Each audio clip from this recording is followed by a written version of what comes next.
Hello everyone, welcome to the study concept. Madhya Pradesh GK की MCQ series में आपका फिर से स्वागत है और ये इसका 47वां वीडियो है। लगातार ये सीरीज चल रही है जिसकी 46 वीडियो मैं पहले ला चुका हूँ और ये सीरीज टॉपिक वाइज चल रही है क्योंकि मैंने आपको पिछले ही वीडियोस में बताया हूँ। लगातार मैं बताता आ रहा हूँ कि ये टॉपिक वाइज चल रही है और हर क्वेश्चन का डीप एनालिसिस इसमें किया जा रहा है जिसमें कि मध्य प्रदेश का पूरा जीके पार्ट कवर होने वाला है। तो वो सारे विद्यार्थी जो कि MPPSC, MPSI, Madhya Pradesh constable, पटवारी और जेल प्रहरी की तैयारी कर रहे हैं वो लगातार मेरी इस चीज से जुड़े रहें और उसके लिए मेरा चैनल स्टडी कॉन्सेप्ट सब्सक्राइब कर लें ऑल नोटिफिकेशन के साथ में। ऑल का जो सब्सक्राइब बटन, ऑल का रेडियो बटन सेलेक्ट करने के बाद ही आपको सब्सक्राइब का बटन क्लिक करना है जिससे कि आपको सारे वीडियोस के नोटिफिकेशन मिलेंगे और साथ ही साथ में मेरी वीडियोस को लाइक भी करें और ज़्यादा से ज़्यादा शेयर करें जिससे कि अन्य वो सारे विद्यार्थी जो कि एमपी जीके की तैयारी कर रहे हैं वो भी ज़्यादा से ज़्यादा मेरी इस वीडियो को देखकर मध्य प्रदेश जीके की पूरी तैयारी कर पाएँ क्योंकि पूरा डीप एनालिसिस हर टॉपिक पर, हर क्वेश्चन को हर एंगल से मध्य प्रदेश जीके मैं समझाने की कोशिश कर रहा हूँ। तो वो सारे विद्यार्थी जो कि एमपी जीके को कवर करना चाहते हैं मेरी इस सीरीज के साथ में लगातार जुड़े रहें। चलिए शुरू करता हूँ ये। इसमें अगले 24 क्वेश्चंस मैंने कवर किए हैं और बहुत ही इंपॉर्टेंट क्वेश्चंस हैं। मध्य प्रदेश की खनिज के ऊपर आधारित ये टॉपिक चल रहा है। ये पिछले 3 वीडियो से लगातार चल रहा है और ये चौथा वीडियो है। तो चलिए शुरू करता हूँ। वीडियो को अंत तक आप जरूर देखिएगा। अगला प्रश्न, पहला प्रश्न आ गया आपको इस वीडियो का। मध्य प्रदेश में कौन सा जिला अधिकतम मैग्नीज का उत्पादन करता है? मध्य प्रदेश में सबसे अधिक मैग्नीज कहाँ पाया जाता है? तो ये ऑप्शन है आपके सामने, बालाघाट, जबलपुर, सतना और इनमें से कोई नहीं। तो इसका जो सही विकल्प क्या है, मैं पिछले प्रश्नों में भी इसके बारे में आपको जानकारी दे चुका हूँ। तो इसका जो सही प्रश्न है वो है बालाघाट। बालाघाट जैसे कि आपको मैं पहले ही बता चुका हूँ, एशिया की सबसे बड़ी जो माइन है, सबसे बड़ी खदान भरवेली, वो कहाँ पे पाई जाती है? वो बालाघाट में पाई जाती है, यहाँ पे कि सबसे अधिक मैग्नीज पाया जाता है।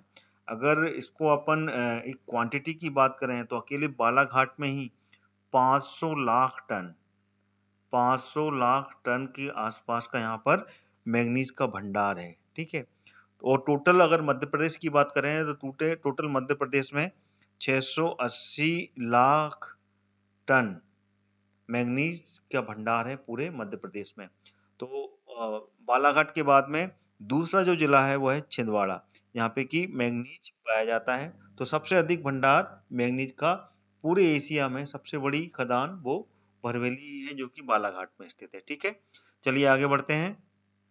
अगला प्रश्न आ गया, मध्य प्रदेश का जो सिंगरौली बेसिन है वो किस लिए प्रसिद्ध है? देखिए, क्वेश्चन को थोड़ा सा बदल के ही पता पूछने से थोड़ा क्लियर होता है कि किस शब्द का क्या उपयोग है। तो सिंगरौली जो बेसिन है वो किस लिए प्रसिद्ध है? कृषि हेतु, जल विद्युत हेतु, कोयला क्षेत्र हेतु या फिर उच्च जन घनत्व हेतु? तो जो सिंगरौली बेसिन है वो कोयले के क्षेत्र के लिए सबसे ज्यादा प्रसिद्ध है। सबसे अधिक कोयला अगर किसी क्षेत्र में पाया जाता है तो वो शहडोल और सिंगरौली, ठीक है ना, इन दोनों क्षेत्रों में पाया जाता है। तो सिंगरौली जो क्षेत्र है वो कोयले क्षेत्र हेतु प्रसिद्ध है। यहाँ पर लगभग 2500 वर्ग किलोमीटर का जो एरिया है वहां पर कोयला कोयला पाया जाता है। ठीक है, और यहाँ पर बिटुमिनस, ठीक है ना, जो कि मैं आपको पहले भी पिछले क्वेश्चन में बताया, बिटुमिनस जो कि सेकंड कैटेगरी का जो कोयला है वो सिंगरौली में पाया जाता है। ठीक है, चलिए आगे बढ़ते हैं।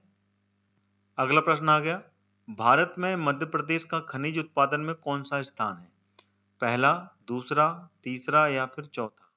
तो इसका जो सही विकल्प है वो द्वा है। ठीक है ना, यानी कि चौथा स्थान है मध्य प्रदेश का जो कि खनिज उत्पादन में इसका नंबर लगता है। ठीक है, अगला प्रश्न आ गया, मध्य प्रदेश के किस जिले में शीशे के भंडार मिले हैं? दतिया, सीधी, इंदौर या पन्ना? तो इसका जो सही विकल्प है वो है दतिया। दतिया जो कि ग्वालियर संभाग के अंतर्गत आता है, उसमें शीशे का भंडार मिले हैं। और शीशा इसके अलावा अतिरिक्त और कौन कौन से जिले में पाया जाता है? तो वो है होशंगाबाद, इनको भी याद कर लीजिएगा। और कौन सा जिला है होशंगाबाद के बाद में? शिवपुरी, जो कि बिल्कुल दतिया से लगा हुआ है, और झाबुआ जो कि मध्य प्रदेश के पश्चिम में स्थित है। ठीक है, तो इन तीनों जिलों में भी शीशा, जिसे बोलते हैं लेड, वो प्राप्त होता है। ठीक है, अगला प्रश्न आ गया, मध्य प्रदेश के किस जिले में ग्रेफाइट का उत्पादन किया जाता है? यानी कि उत्पादन के लिए कौन सा जिला जाना जाता है? शिवपुरी, सतना, मुरैना या फिर बैतूल? तो ग्रेफाइट का जो उत्पादन होता है वो बैतूल जिले से होता है।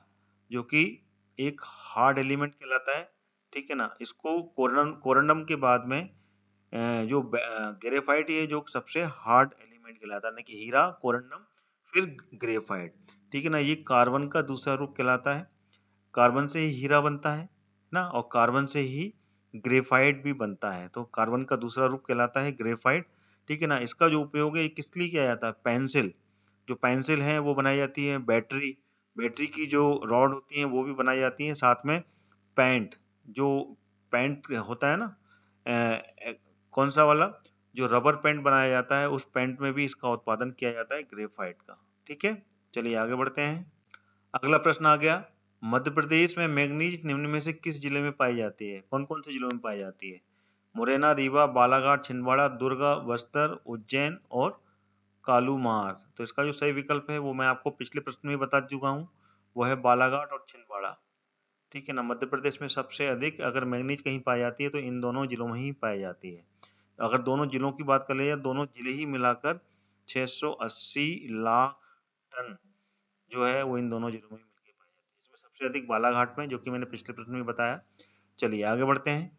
अगला प्रश्न आ गया, बॉक्साइट जो कि एल्यूमिनियम का एक अयस्क है, जो कि प्रचुर मात्रा में मध्य प्रदेश में कहाँ पाया जाता है? पन्ना की खदान में, कटनी की खदान में, दुर्ग की खदान में, या फिर बस्तर की खदान में? तो इसका जो सही विकल्प है वो है कटनी। कटनी की जो खदानें हैं वहां पर प्रचुर मात्रा में बॉक्साइट पाया जाता है। और बॉक्साइट मटमेला होता है, मट्टी कलर का होता है, और ये एल्यूमिनियम का रॉ मटेरियल होता है, ठीक है। और इसका जो उपयोग होता है वो किस लिए होता है? इससे एरोप्लेन, क्योंकि ये बहुत हल्का होता है, तो एरोप्लेन का जो बॉडी है वो बॉडी बनाने में इसका उपयोग किया जाता है, ठीक है। चलिए आगे बढ़ते हैं। और भी जो दूसरे हल्के आइटम होते हैं जिसमें कि हल्का मटेरियल यूज होता है, तो उसमें बॉक्साइट का उपयोग किया जाता है, ठीक है। अगला प्रश्न आ गया, कौन सा क्षेत्र मध्य प्रदेश में बॉक्साइट, तांबा और डोलोमाइट के लिए प्रसिद्ध है? बालाघाट, जवाद, सतना, या फिर भैरवगढ़? तो इन तीनों के लिए सबसे प्रसिद्ध जो क्षेत्र है वो है बालाघाट। बालाघाट का जो क्षेत्र है ये, इसमें तांबा, बॉक्साइट, डोलामाइट और अन्य बहुत सारे खनिज यहाँ पर मिलते हैं, ठीक है ना। क्योंकि ये किसमें, गोंडवाना लैंड के अंतर्गत आता है ये। और गोंडवाना लैंड का जो समूह है वो धारवाड़, धारवाड़ समूह की चट्टानों पे आता है। और धारवाड़ समूह की जो चट्टानें होती हैं उसमें मिनरल्स की प्राप्ति बहुत ज्यादा होती है, ठीक है। ये क्लियर हो गया। चलिए आगे चलते हैं। अगला प्रश्न आ गया, मध्य प्रदेश में बैतूल क्यों प्रसिद्ध है? मैग्नीज के लिए, कोयला भंडार के लिए, बॉक्साइट के लिए, या लोहा के लिए? तो बैतूल में भी कोयले के भंडार हैं, ठीक है ना, कोयले की माइंस है, इस कारण से ये प्रसिद्ध है, ठीक है ना। कोयला पाया जाता है यहाँ पर बैतूल में, ग्रेफाइट भी पाया जाता है, कोयला भी, और दोनों ही कार्बन के रूप होते हैं, ठीक है। चलिए आगे बढ़ते हैं। आगे जाने से पहले मैं आपको बताना चाहूंगा अनअकैडमी के बारे में। अगर आप एमपीपीएससी और एमपी पुलिस की तैयारी कर रहे हैं तो अनअकैडमी आपके लिए लाया है फ्री टेस्ट। आइए जानते हैं ये कौन कौन से टेस्ट हैं और आप इनको देकर अपनी तैयारी को कैसे मजबूत कर सकते हैं। यह टेस्ट दे सकते हैं वो भी फ्री में। जो भी बच्चे एमपीपीएससी की तैयारी कर रहे हैं उसके लिए अनअकैडमी लाया है चैंपियनशिप टेस्ट सीरीज। यह टेस्ट सिर्फ आपकी तैयारी पूरी नहीं कराएगा, उसके साथ साथ मौका देगा अनअकैडमी का 1 मंथ का फ्री सब्सक्रिप्शन जीतने का। बस आपको टॉप 3 में आना है और किसी भी एग्जाम को पास करना है। जो बच्चे एमपी पुलिस और एमपी एसआई की तैयारी कर रहे हैं उनको भी निराश होने की जरूरत नहीं है। आपके लिए भी सिमिलर अपॉर्चुनिटी है। आज ही हिस्सा लीजिए और अपनी तैयारी को मजबूत करें। पाए मौका अनअकैडमी के सब्सक्रिप्शन जीतने का। आइए अब जान लेते हैं अनअकैडमी के प्लस बैचेस के बारे में जो आपकी जरूरत के हिसाब से बिल्कुल परफेक्ट हैं। जी हाँ, अब अनअकैडमी के साथ अपने प्रिपरेशन की जरूरत के अनुसार बैच ज्वाइन कर सकते हैं और अपनी एमपीपीएससी प्रीलिम्स में सिलेक्शन पक्की कर सकते हैं। यह सारे बैचेस जल्द ही शुरू हो रहे हैं और अपनी प्रिपरेशन में आप जहां पर भी हैं वहां से आपको बहुत मदद करने वाले हैं। जो बच्चे एमपीपीएससी प्रीलिम्स 2020 की तैयारी कर रहे हैं ध्यान से सुनिए। आपकी तैयारी के लिए अनअकैडमी ने लॉन्च किया है अचीवर बैच, जिसमें आपको एमपीपीएससी का कंप्लीट मार्गदर्शन मिलेगा, वो भी एमपीपीएससी के टॉप एजुकेटर से। यह बैच 18 फरवरी से शुरू हो चुका है। अभी भी देरी नहीं हुई है, आज ही ज्वाइन करें। इस कोर्स का कोड मैंने अपने वीडियो के डिस्क्रिप्शन बॉक्स में डाल दिया है, वहां से आप क्लिक करके ज्वाइन कर सकते हैं। जो बच्चे एमपीपीएससी प्रीलिम्स एंड मेंस 2020 की तैयारी इंग्लिश मीडियम में कर रहे हैं, वो ध्यान से सुनिए। आपकी तैयारी के लिए अनअकैडमी ने लॉन्च किया है फाउंडेशन बैच, जिसमें आपको एमपीपीएससी का कंप्लीट मार्गदर्शन मिलेगा, वो भी एमपीपीएससी के टॉप एजुकेटर से। यह बैच 18 फरवरी से शुरू हो चुका है, अभी भी देरी नहीं हुई है, इसे आप ज्वाइन कर सकते हैं। इसका भी लिंक मैंने वीडियो के डिस्क्रिप्शन बॉक्स में डाल दिया है, वहां से आप क्लिक करके इस कोर्स को ज्वाइन कर सकते हैं। जो बच्चे एमपीपीएससी प्रीलिम्स एंड मेंस 2020 की तैयारी हिंदी में कर रहे हैं, वो भी ध्यान से सुनिए। आपके लिए अनअकैडमी ने लॉन्च किया है लक्ष्य एमपीपीएससी फाउंडेशन बैच, जिसमें आपको एमपीपीएससी का कंप्लीट मार्गदर्शन मिलेगा, वो भी एमपीपीएससी के टॉप एजुकेटर से। यह बैच 19 फरवरी से शुरू हो चुका है, अभी भी देरी नहीं हुई है, आप इसको ज्वाइन कर सकते हैं। इसका भी लिंक मैंने वीडियो के डिस्क्रिप्शन बॉक्स में डाल दिया है। अनअकैडमी में इंडिया के टॉप एजुकेटर्स आपको पढ़ाते हैं, तो आज ही ज्वाइन करें, देरी किस बात की है, और अपना लक्ष्य हासिल करें। और जब आप ज्वाइन करेंगे तो मेरा कोड यूज करना मत भूलिएगा। जैसे ही आप मेरा कोड यूज करेंगे, इंस्टेंट 10% का डिस्काउंट मिलेगा। मेरा रेफरल कोड है हरदयाल कुशवाहा, जो कि कैपिटल लेटर में लिखा हुआ है।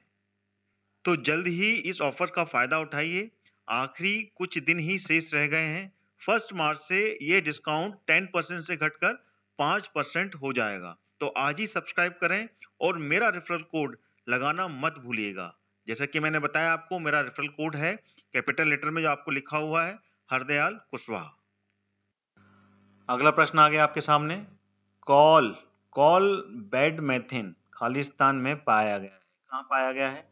सागर में, शहडोल में, जबलपुर में या फिर इंदौर में? तो इसका जो सही विकल्प है वो है शहडोल। सिर्फ शहडोल ही एकमात्र जिला है यहाँ पे कि कोल बैडमिंटन पाया गया है। ठीक है ना, ये एक प्रकार की गैस है। ठीक है, और इस गैस को, ठीक है ना, सबसे ज्यादा दोहन कौन कर रहा है? रिलायंस इंडस्ट्रीज। ठीक है ना, रिलायंस इंडस्ट्रीज के पास में इसका पूरा कॉन्ट्रैक्ट है और वो इसका दोहन कर रहा है। ठीक है, अगला प्रश्न आ गया। कौन सा जिला चूना नगरी के रूप में विख्यात है? कटनी, रीवा, भोपाल या फिर सिवनी? तो इसका जो सही विकल्प है वो क्या है? तो वो है कटनी।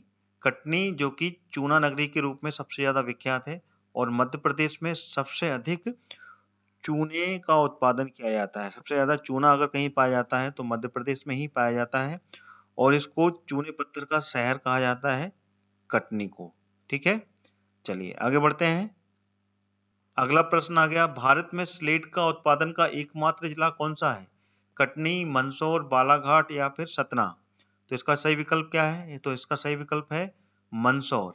मध्य प्रदेश का जो मंदसौर जिला है, जो कि उत्तर पश्चिम जिले में कहलाता है, वो जिला जो है उसमें सिर्फ एकमात्र जिला है मध्य प्रदेश जो कि भारत में यहाँ पे की सिर्फ स्लेट का उत्पादन होता है, यानी कि पूरे मध्य प्रदेश ही है जो कि स्लेट का उत्पादन करता है, प्रथम स्थान पर है पूरे भारत में। अगला प्रश्न आ गया। हीरा उत्पादन में मध्य प्रदेश का कौन सा स्थान है? तो सभी लोग जानते हैं कि हीरा का जो उत्पादन है मध्य प्रदेश सबसे अधिक करता है, और मध्य प्रदेश के अलावा और कहीं पे हीरे का उत्पादन नहीं किया जाता है, तो वो है पहला नंबर। और मध्य प्रदेश में 3 जिले में खदानें हैं। इसकी 3 कौन कौन सी? एक तो है पन्ना में, और एक है सतना, और एक कहाँ पर है? छतरपुर। ठीक है ना, इन तीनों जगह पे ये खदानें हैं जहाँ पे कि इसका पूरा उत्खनन किया जाता है। क्लियर हो गया? पन्ना में कहाँ पे? ये हिनोता। सतना में कहाँ? मझगवा, ये आपको पता होना चाहिए। और यहाँ पे आंगर, ठीक है ना, आंगर गांव है, आंगर या फिर आंगरिया बोलते हैं इसको, ठीक है ना, दोनों नाम से जानते हैं। वहां पर हीरे का उत्खनन किया जा रहा है, और मध्य प्रदेश ही एक ऐसा राज्य है यहाँ पे कि सिर्फ हीरा प्राप्त होता है पूरे भारतवर्ष में। अगला प्रश्न आ गया। लाख का उत्पादन में मध्य प्रदेश का देश में कौन सा स्थान है? पहला, दूसरा, तीसरा या चौथा? तो लाख के उत्पादन में मध्य प्रदेश का दूसरा स्थान है पूरे भारतवर्ष में, ठीक है ना। और इसका कारखाना कहाँ पर है? इसका कारखाना मध्य प्रदेश के पूर्व में उमरिया में है, यहाँ पे कि लाख के आइटम बनते हैं, ठीक है। चलिए आगे बढ़ते हैं। अगला प्रश्न आ गया, भारत में मैग्नीज उत्पादन में मध्य प्रदेश का कौन सा स्थान है? पहला, दूसरा, तीसरा या फिर चौथा? तो मैग्नीज के उत्पादन में भारत में मध्य प्रदेश का जो स्थान है वो है तीसरा स्थान, ठीक है ना। उत्पादन में, भंडारण में नहीं, उत्पादन सबसे अधिक उत्पादन में जो स्थान प्राप्त हुआ है मध्य प्रदेश को वो तीसरे नंबर का है। और यहाँ पर मैग्नीज के बारे में बता चुका हूँ, भरवेली में सबसे बड़ी खदानें हैं, ठीक है ना। भंडारण सबसे अधिक है, ये ध्यान रखिएगा, लेकिन उत्पादन में तीसरा नंबर पर स्थान पर है मैग्नीज, मध्य प्रदेश, ठीक है ना, मैग्नीज के। अगला प्रश्न आ गया, मध्य प्रदेश में सुरमा उत्पादक जिला कौन सा है? जबलपुर, झाबुआ, मंदसौर या भोपाल? तो मध्य प्रदेश की जो संस्कारी राजधानी कहलाती है जबलपुर, वहां पर सुरमे का उत्पादन किया जाता है, सुरमा पाया जाता है, ठीक है। अगला प्रश्न आ गया, मध्य प्रदेश के किस जिले में बेराइट खनिज पाया जाता है? ये ऑप्शन है, इस ऑप्शन में से कौन सा जिला है यहाँ पे कि बेराइट्स, ठीक है ना, ये पाया जाता है, बायराइट्स? छतरपुर, टीकमगढ़, भोपाल या फिर जबलपुर? तो इसका जो सही विकल्प है वो है टीकमगढ़। इसके अलावा और भी जिले हैं यहाँ पे कि ये बेराइट्स जो खनिज है वो प्राप्त होता है, और जैसे कि देवास है, ठीक है ना, देवास लिख रहा हूं मैं यहाँ पर, आप याद रख लीजिएगा। देवास के बाद में धार, देवास, देवास के बाद में धार, और धार के बाद में क्या, झाबुआ, यहाँ पे कि बेराइट्स मिलता है, और जबलपुर। इसके अलावा और कौन सा है? नरसिंहपुर, शिवपुरी, सीधी, टीकमगढ़। टीकमगढ़ आपको बता ही दिया, ठीक है। ये सारे जो जिले हैं यहाँ पर बेराइट्स खनिज पाया जाता है। अगला प्रश्न आ गया, मध्य प्रदेश में एस्बेस्टॉस का उत्पादन में प्रमुख जिला कौन सा है? मंदसौर, झाबुआ, रतलाम या खरगोन? तो इसका सही विकल्प है झाबुआ। सिर्फ झाबुआ ही एकमात्र जिला है मध्य प्रदेश का यहाँ पे कि एस्बेस्टॉस का उत्पादन किया जाता है, ठीक है।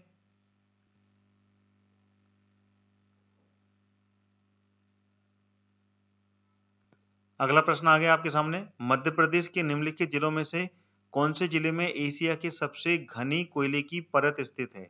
सीधी, शहडोल, उमरिया या फिर सतना? तो इसका जो सीधी है ये बिल्कुल सही विकल्प है।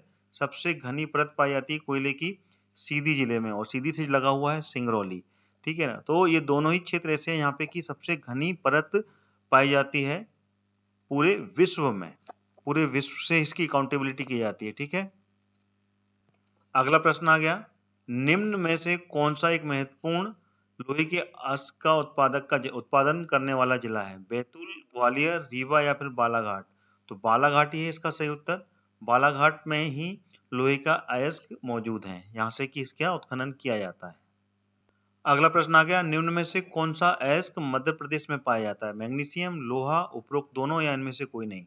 तो उपरोक्त दोनों, यानी कि दोनों जो अयस्क हैं, मैग्नीशियम और लोहा, दोनों ही मध्य प्रदेश में पाए जाते हैं, ठीक है। तो इसका सा विकल्प बिल्कुल सही विकल्प है। अगला प्रश्न आ गया, मध्य प्रदेश का सबसे बड़ा कोयला क्षेत्र कौन सा है? सिंगरौली, सोहागपुर, कोरबा या उमरिया? तो सबसे बड़ा जो कोयला क्षेत्र है वो है सोहागपुर, जो कि कहाँ पर है? उमरिया में ही है ये, ठीक है ना। उमरिया अलग से ऑप्शन दे दिया है, तो उमरिया का ये सोहागपुर जो क्षेत्र है, उमरिया नहीं शहडोल, माफ कीजिएगा, थोड़ा अपडेट करना है इसको। ये उमरिया में नहीं है, ये शहडोल में है। पहले एक्चुअली उमरिया भी शहडोल का ही क्षेत्र था, तो ये शहडोल का क्षेत्र है सोहागपुर, यहाँ पे की सबसे बड़ी कोयले का क्षेत्र है, जो कि 4000 वर्ग किलोमीटर से भी अधिक एरिया है यहाँ पे कि कोयला पाया जाता है। उसके बाद में सेकंड नंबर पर सिंगरौली का नंबर लगता है, यहाँ पे कि 2500 वर्ग किलोमीटर के अधिक क्षेत्र में कोयला पाया जाता है, ठीक है। चलिए आगे बढ़ते हैं। अगला प्रश्न आ गया, 23वां, खनिज संसाधन की उपलब्धता के अनुसार भारत में, ये मध्य प्रदेश है, मध्य प्रदेश खालिस्तान किस स्थान पर है? जो मध्य प्रदेश है उसका कौन सा स्थान है खनिज की उपलब्धता में? तीसरे, चौथे, दूसरे या फिर पहले स्थान पर? तो इसका जो सही विकल्प है वो कौन सा है? Which one is the correct answer? तो इसका जो सही उत्तर है वो है सा, दूसरे स्थान पर है खनिज की उपलब्धता में, यानी कि खनिज के जो भंडार मिले हैं, उस भंडार के आकलन पर पूरे भारत में मध्य प्रदेश का खनिज की उपलब्धता में सेकंड नंबर लगता है। उत्खनन में ही नहीं लगता, बाकी ये है कि उपलब्धता यहाँ पर बहुत ज़्यादा है, ठीक है ना, पूरे भारतवर्ष में। अगला प्रश्न आ गया, रामखेरिया खालिस्तान के लिए प्रसिद्ध है। किस लिए प्रसिद्ध है? कौन सा यहाँ से मिनरल्स निकाला जाता है? अभ्रक, सीसा, हीरा या फिर डोलामाइट? तो इसका जो सही विकल्प है वो है हीरा। हीरा ही यहाँ से उत्खनन किया जाता है। This is the correct answer. और रामखेरिया कहाँ पर है, किस जिले में है ये पन्ना जिले में है, ठीक है। तो ये थे टोटल 24 क्वेश्चन जो कि मैंने आपके सामने रखे। वीडियो कैसा लगा? आपके कमेंट्स मेरे लिए बहुत ही ज़्यादा इंपॉर्टेंट हैं। आप कमेंट करके मुझे बताएं, साथ ही साथ वीडियो को लाइक भी करें और ज़्यादा से ज़्यादा जितना हो सके उतना आप इस वीडियो को शेयर करें, जिससे कि अन्य वो सारे परीक्षार्थी जो कि एमपीजीके की पढ़ाई कर रहे हैं, एमपीजीके पढ़ना चाहते हैं, वो भी मेरे इस सीरीज से जुड़कर एमपीजीके का फ़ायदा उठा पाएँ, उसको पढ़ सकें। और इसके लिए आपको मेरा जो स्टडी कॉन्सेप्ट चैनल है इसको भी सब्सक्राइब करना है। ऑल नोटिफिकेशन के साथ में ऑल का रेडियो बटन क्लिक करने के बाद ही आपको सब्सक्राइब का बटन क्लिक करना है, जिससे कि 100% आपको सारे वीडियोस के नोटिफिकेशंस मिल पाएंगे। तो इसी के साथ में मध्य प्रदेश जीके का ये वाला पार्ट यहीं समाप्त करता हूँ। कल फिर अगला पार्ट लेकर आपके सामने उपस्थित होऊंगा। तब तक के लिए लगातार मेरा चैनल स्टडी कॉन्सेप्ट ट्यून करके देखते रहिए, वो सारे वीडियोज जो कि आपने मिस किए हुए हैं स्टडी के लिए, जीके का पार्ट हो चाहे अन्य कोई पार्ट, ठीक है। तो लगातार देखते रहिए। तो मैं अपना वीडियो यहीं समाप्त करता हूँ। जय हिंद, जय भारत।